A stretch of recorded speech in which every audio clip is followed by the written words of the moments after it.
When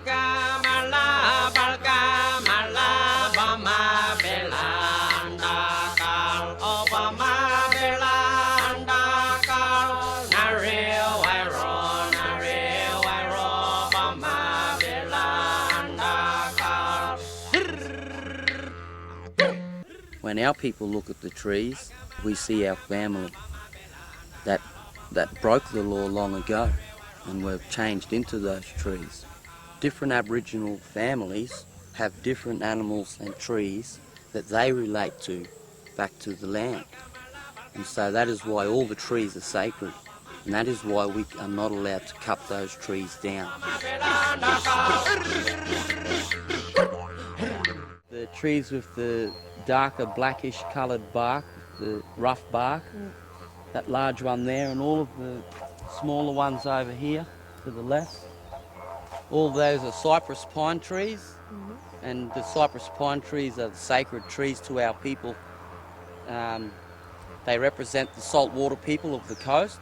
The basic law tells us that they fought over ego, and because they allowed their ego to get the better of them and they fought, ultimately at the end of the day they were both dead. They were changed into trees for everyone to see that you should never fight and let your ego get in the way of business. When the young boys are initiated, they are ceremonially put through that torture and pain. It's a reenactment of that. And so after you've been initiated, you know all about that pain and everything, and you're very much less likely to go and look to fight. It's got great relevance to today in terms of restoring what's left of the dying planet and regenerating that. They're tearing a hole through, Mother Earth. And that's wrong, in our culture, That's bad. I'll probably speak that for all Indigenous people across the world. You always give respect to Mother Earth because it's the giver of life.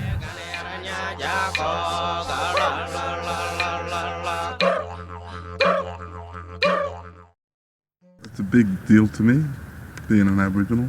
I'm also got South Sea in me. My mother, she was half caste, and my dad was Aboriginal, South Sea Islander, Vanuatu mob, and I'm also English. My dad was, he was a pretty violent man. We had to run away from him all the time.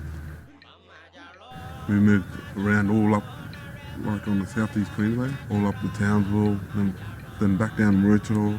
It wasn't real good because we never settled into a place for no more than a year. So it was in different schools and different houses, different places. Mum got sick then, breast cancer then, when I was 15 and that. And then it was I don't know, it's like a shell hit us, like a big shell, like a bomb hit us, And then she passed away.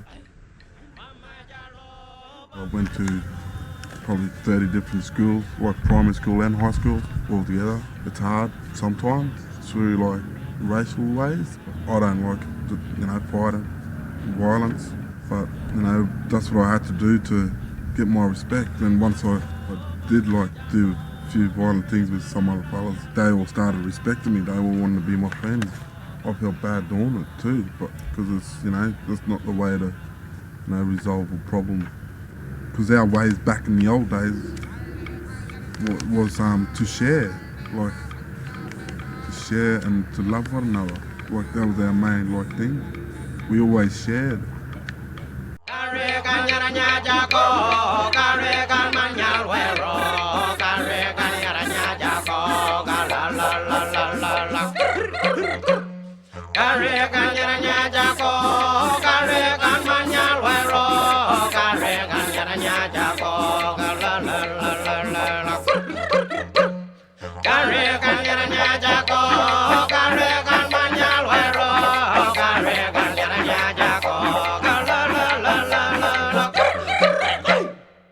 We all half-caste breeds out here, all along the coastal lines, all the way down. There's no full-blooded Aboriginal on the southeast Queensland. It's hard to live too, because all we know is culture. That's all we can make money of. So by doing that, some of us can't read, some of us can't, write and that. There's not a lot of things you can, a lot of black fellas had. We got nothing, we got nothing. No money, no nothing. All we got is like our culture. We can live with by doing that. Like just.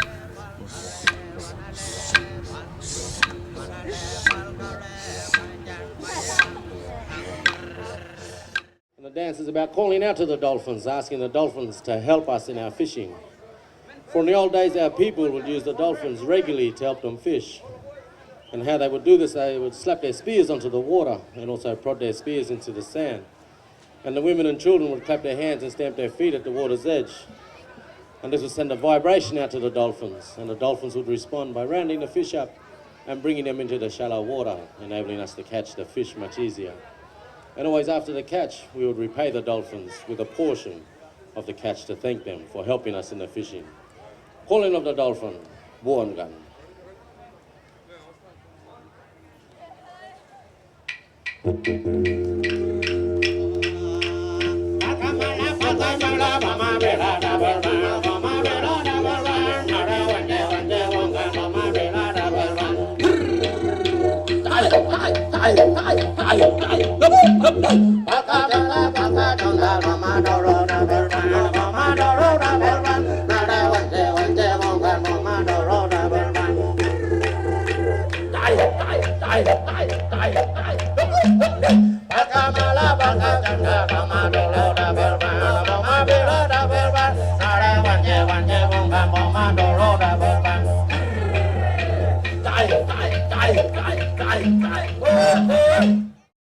People are forgetting about our rights. So, well, all of you black people, you got to fight for your rights. You got to fight for your rights. Nala's about 15 kilometres west of Brisbane City, and it's a suburb where the majority of residents are people on the pension and all poor people, white and black. But they're all on the poverty, on the breadline. That's where I grew up, so it's pretty much city life in a European way, in a house and, TV and going to the normal primary schools, the public school education. And on my great-grandmother's side, we come from Central Desert people. So I went out there to the Central Desert and lived with those people and went through the initiation ceremonies. And I later took other members of my tribe, including my younger brother, to go out and go through the initiation ceremony.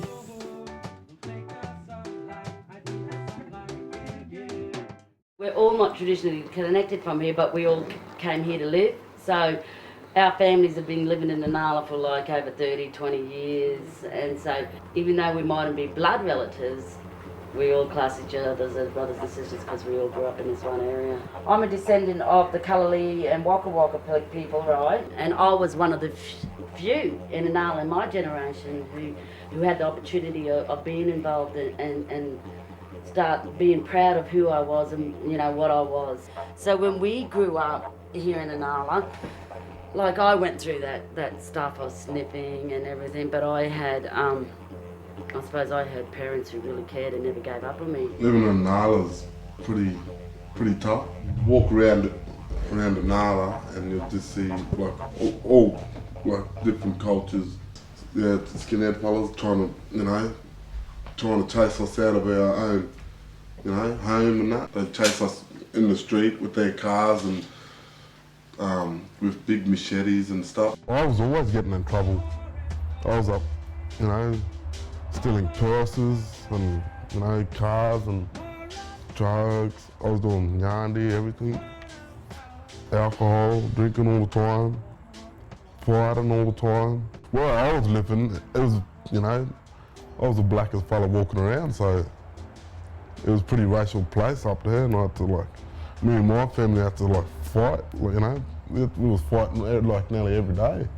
After school and primary school, mind you, So we just give it to them. Like a lot of black fellas, that's why they all stick to each other as a big family, and look after each other, and that's because we all know how we all go and stuff. Because it is hard to try and fit in to you know, to the society.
This is our tribal lands which occupy the northern half of this island, which is Nuncal clan lands, and that's where we come from. The Nuncal, the Gornpul and the Nugi, they're the three clan family groups from here, and together we come under the Jendairwal name. That's the name of our language area. Although a lot of other families were shifted around, we were some of the lucky ones that were able to remain on our clan lands. The majority of Aboriginal people here can all trace their lineage back to a few old women which seem to have survived the massacres because they were concubines for the Europeans. And that was the only reason why they were spared.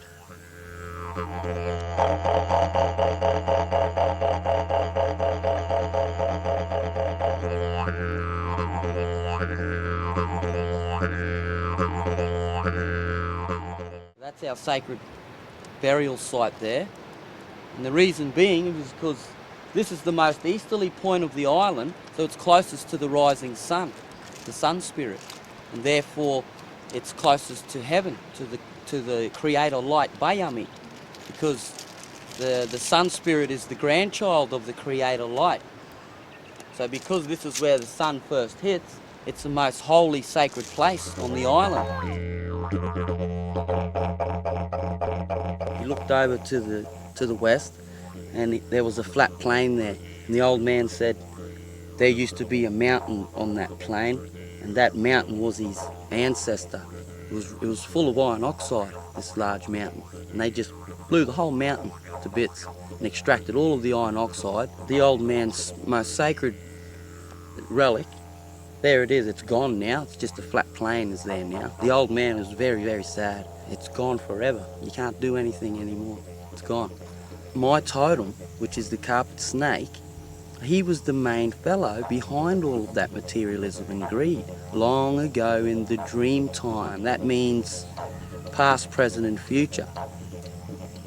But it most oftenly refers to the ancient past, where people made mistakes and then they learn by them, basically. And as I said, our people have gone through the material peaks where we've ripped the resources without a care and greedily just squandered everything. And then our land began to die around us. And then we knew. Our old people made the decisions long ago to stop that from happening again. But now it's happening again, which was also prophesied by our old people.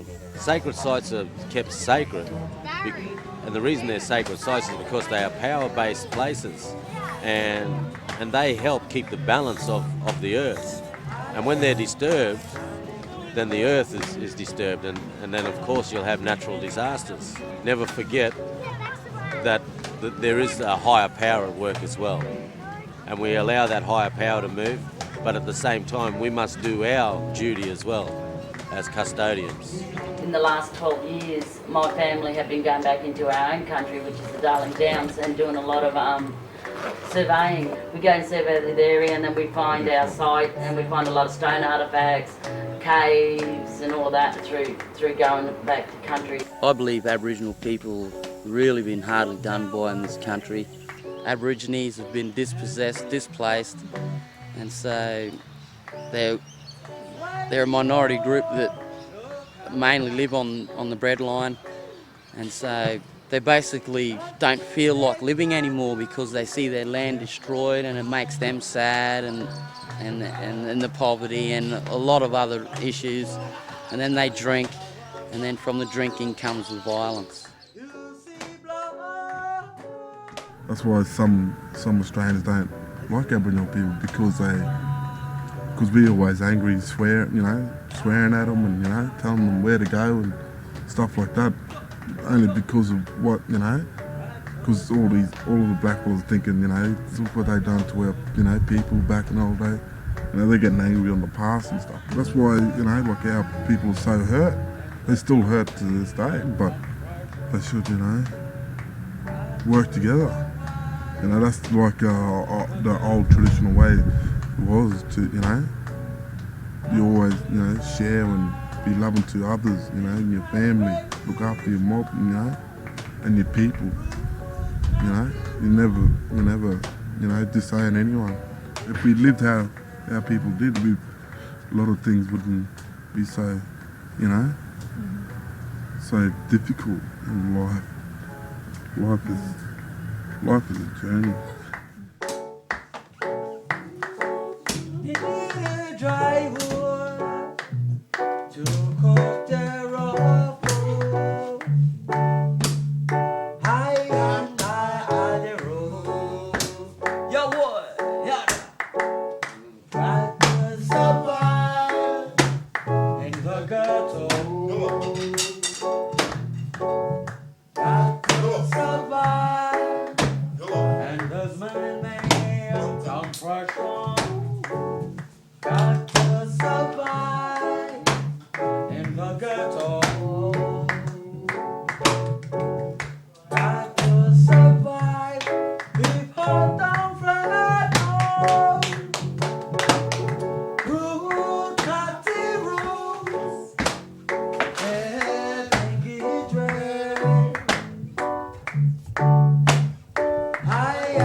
We just gotta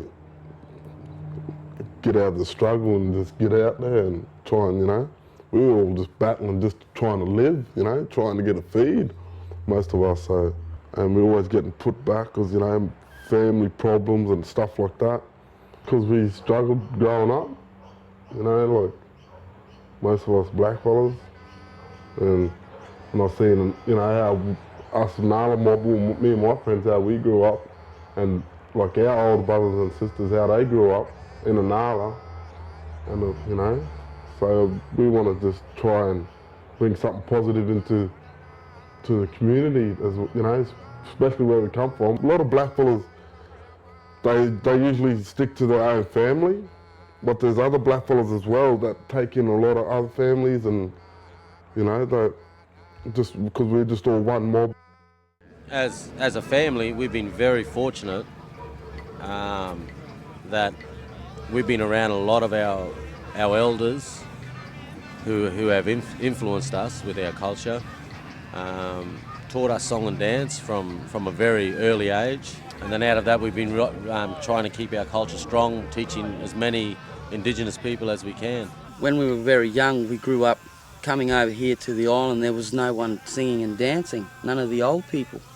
We were lucky that we grew up over on the mainland in Inala, west of Brisbane, and that's where there were traditional people coming in from the Northern Territory, and they started to teach us song and dance. Also, there was another family from Cairns, from North Queensland, and they taught us. So that gave us a basic understanding of traditional song and dance in the traditional way.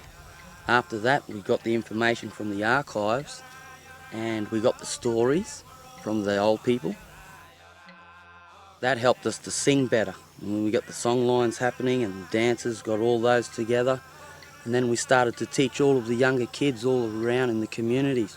In Inala, where we grew up, we started to teach them there in the park. After that, we came over here to the island, and we taught the whole community, all of the young ones. And nowadays, when we all gather, there's like at least 50 of them, all dancing, singing and dancing. So it's really good to see compared to the old days, like 20 years ago, there was no one singing and dancing here. And now it's all back again. So that's very good. The revitalisation on the east coast of Australia at the moment, it's very strong, it's very rapid. A lot of communities are picking up on this information. The language and that I use is the Nuncal, my girlfriend's language. We met about 6 years ago. She showed me a videotape of the boys dancing. Joshua, Shay, Raymond and Dennis. And I really love my culture. I've only been in their family for about 6 years now. And like what I've heard about Nuncal Kunjeil, they bring a lot of cultures back to the people in the southeast Queensland.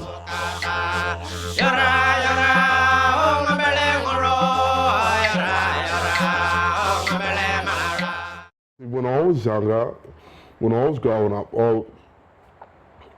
I never had none of that. Like, you know, taught dancing.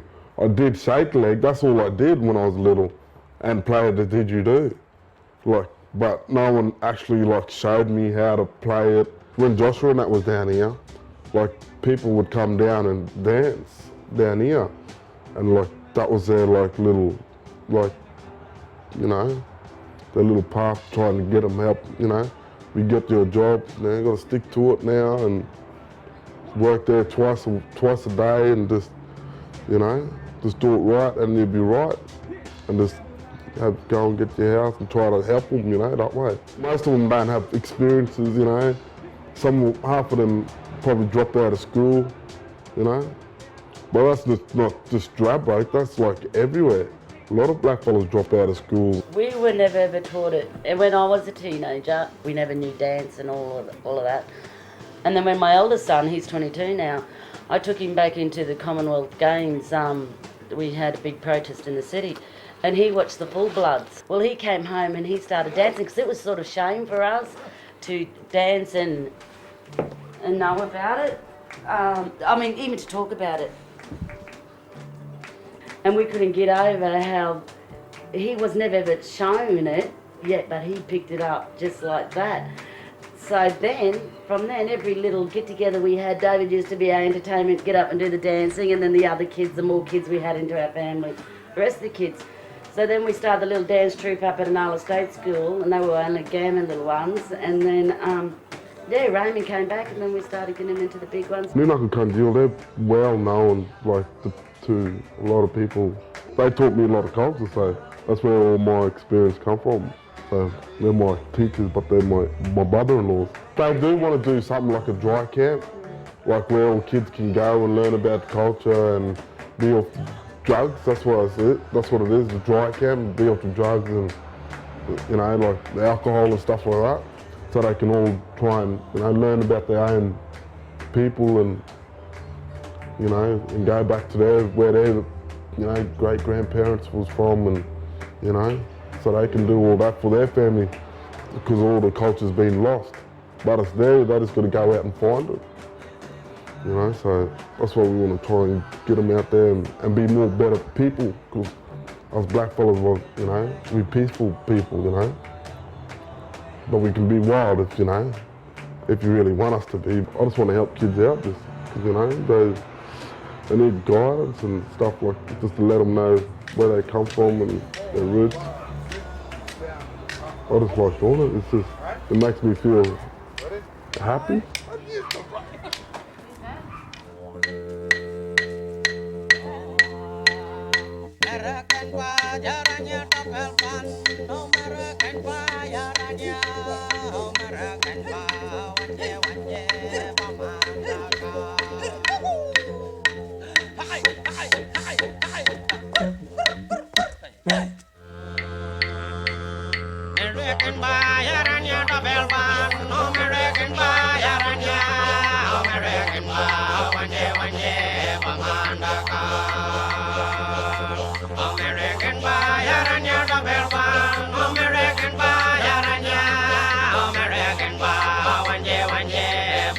American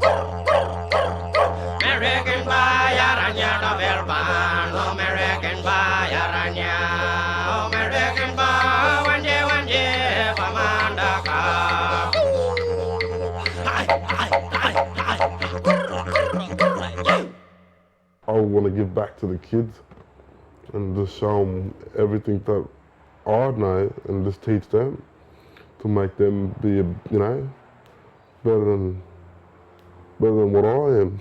Better than what I was back then, I'm more focused on what I want to do to help my people. I want to teach the younger kids how to, teach them the way of life, like the way how we used to live.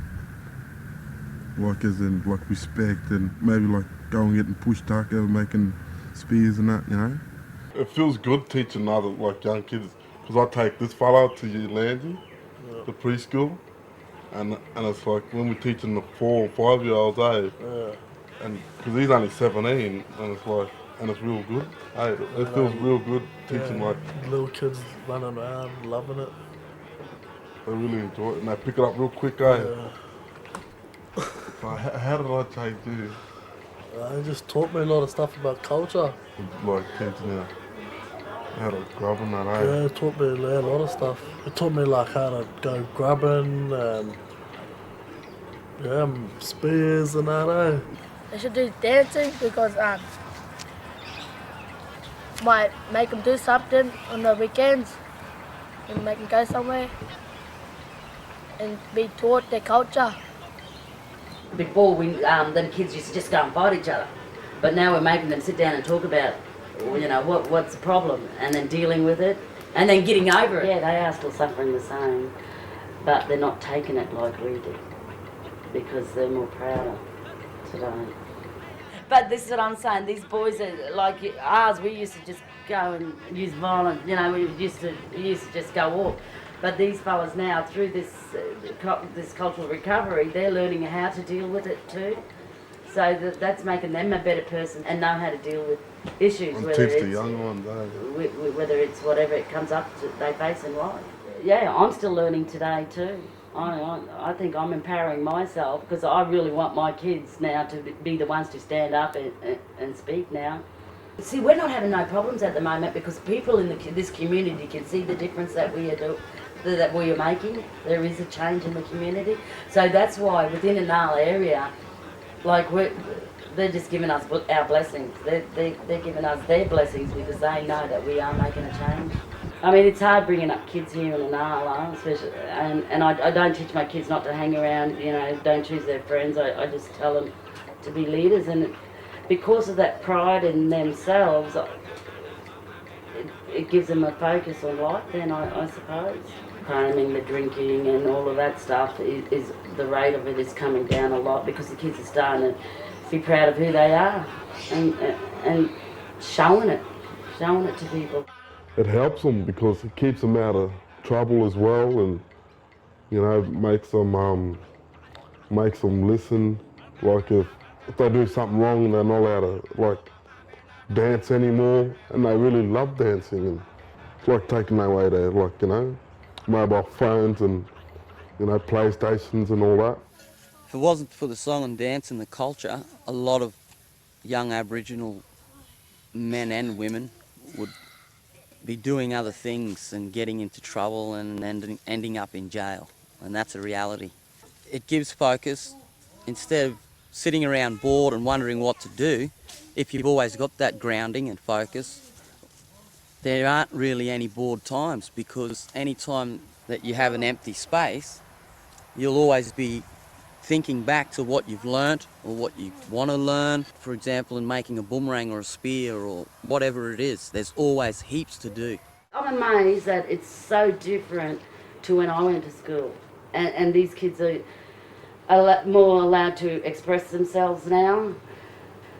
We did it because it was we weren't allowed to, I suppose. We were put in our place and we weren't as vocal. I might have been strong, but I was sort of quiet. So I make sure my kids, are real proud of themselves and talk up. This generation too, they're finishing grade 12 now, and then they're choosing their studies, which way they want to go. They can see the problem, and that's what I said, I'd love to see it in 10 years' time, 10 to 20 years' time, when these kids are really educating themselves and going places, because they know that the struggle that our people went through, and this never happened 100 years ago. I mean, this happened to their grandparents, the struggle that they went through, and they're starting to realise that they can do something about it, so they're educating themselves to fix it and make it better. So it's just about empowering them. I reckon through this cultural recovery, it's empowering them. They know what was done wrong in the past. To get that fire in the belly, they got to know their history. They got to know what happened to our people, because the younger ones don't really know. Like, I've told them stories of what happened to my mother and father, and that's why you can see the fire in their belly, and they want to learn to make a change. We know what we need to better ourselves now. We know the problems. We want to fix our problems, and we want to choose our own destiny. Like, a lot of people want to see Aboriginal dances when they come to Australia now, like the paintings and all the didgers and stuff. That's what they more focus on, like the tourist industry, you know. But we want to focus on, you know, like and doing it for our people, not just for the tourists, but for our people. And they need to connect with the blood of that country. The people who originally are there need to be sought out. The elders of that area need to be sought out, found, formed together. They need lots of funding to be able to help them come together strongly and heal. They need to go through cultural heritage education programs themselves so they can rearm themselves and redefine themselves for their own country. Of course, in everyone's country, we all got something unique in each home's country, and we can deliver that uniqueness to Australia. Our law and our government will form, and we can be self-governed once again and revitalise our culture the way we see fit. We're doing it all off our own back now. I mean, it can just fix up so many problems. I really believe if our kids were getting into their culture. And to do that, we need to support the teachers who are Raymond, Isaac, because we need to support them to stay strong so our kids can have the opportunity to learn like they did. When I sit back and I observe them, it's just you can see the pride in the kids when they dance. It makes them stronger as a person. I can really see it in my kids.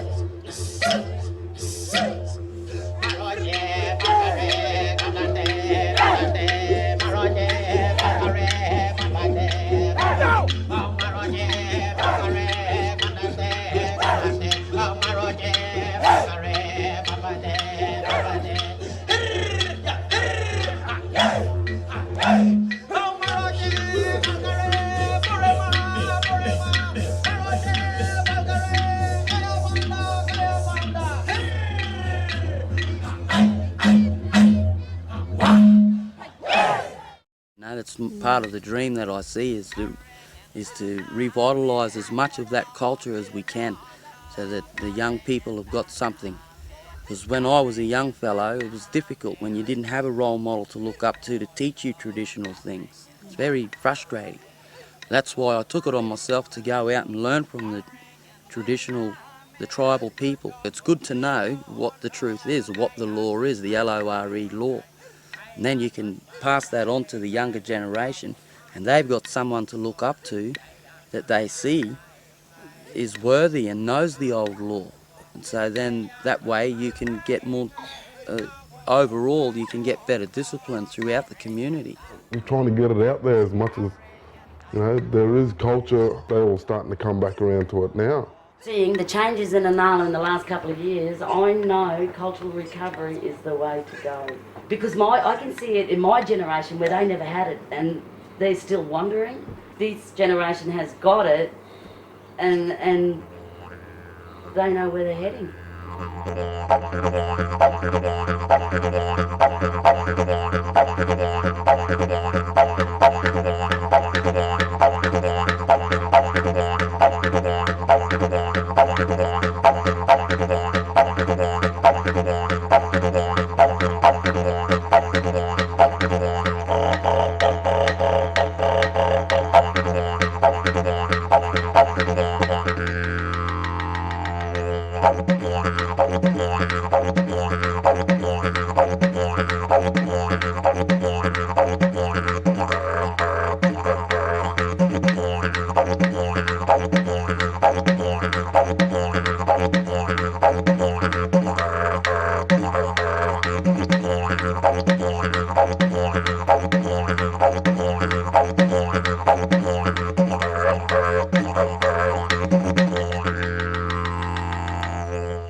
Our culture and our ceremonies changed.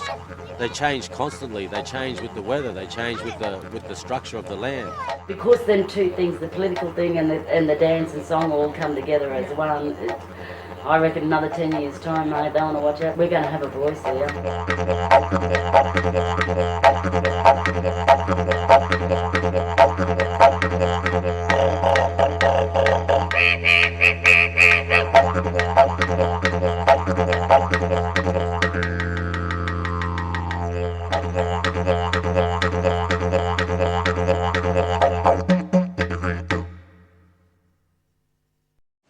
But every year the whales come back and they reunite with the dolphins because they're long lost friends and they miss one another. So the whales, when they come back, the dolphins are always here waiting for them to greet them and even protect them.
Quandamooka,